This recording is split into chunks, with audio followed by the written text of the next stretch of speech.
ऐसे समय में जब बाइबल लैटिन में बंद थी, जब केवल पुजारी ही इसे पढ़ सकते थे और जब चर्च भय और भ्रष्टाचार के साथ शासन करता था, एक व्यक्ति ने इसे चुनौती देने का साहस किया। जॉन विक्लिफ, सुधार का सुबह का तारा। जॉन विक्लिफ का जन्म इंग्लैंड में लगभग 1220 में हुआ था। ऑक्सफोर्ड विश्वविद्यालय में एक प्रतिभाशाली विद्वान, उन्होंने धर्मशास्त्र और दर्शन का अध्ययन किया, लेकिन जब उन्होंने बाइबल को गहराई से पढ़ा तो उन्होंने कुछ चौंकाने वाला देखा। उनके समय का चर्च ईश्वर के वचन का पालन नहीं कर रहा था। विक्लिफ ने साहस पूर्वक प्रचार करना शुरू किया। बाइबल पोप नहीं, ईसाइयों के लिए अंतिम अधिकार है। उन्होंने भोगों की बिक्री, पादरी के लालच और रोमन कैथोलिक चर्च की झूठी शिक्षाओं की निंदा की। उन्होंने कहा, मसीह पर्याप्त है। ऐसे समय में जब अंग्रेजी में बाइबल पढ़ना अवैध था, जॉन विक्लिफ ने लैटिन बाइबल का अंग्रेजी में अनुवाद किया ताकि आम लोग इसे खुद पढ़ सकें। ये खतरनाक था, ये क्रांतिकारी था, लेकिन विक्लिफ का मानना था कि सच्चाई को जाना जाना चाहिए।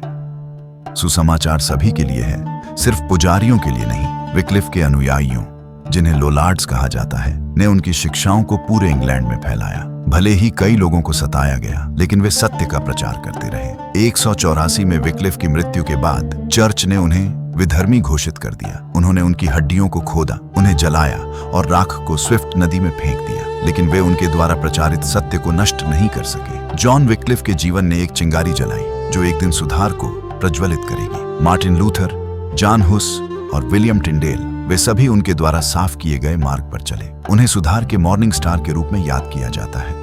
एक ऐसा व्यक्ति जो सत्य के लिए खड़ा था, चाहे कोई भी कीमत क्यों न चुकानी पड़े। एक आदमी, एक बाइबल, एक अडिग विश्वास। जॉन विक्लिफ, विश्वास और सत्य का नायक। मैं सुधार और ईसाई नायकों की ओर अधिक प्रेरक कहानियों के लिए तरसता हूँ। नीचे कमेंट करें, हमें आगे किस पर चर्चा करनी चाहिए।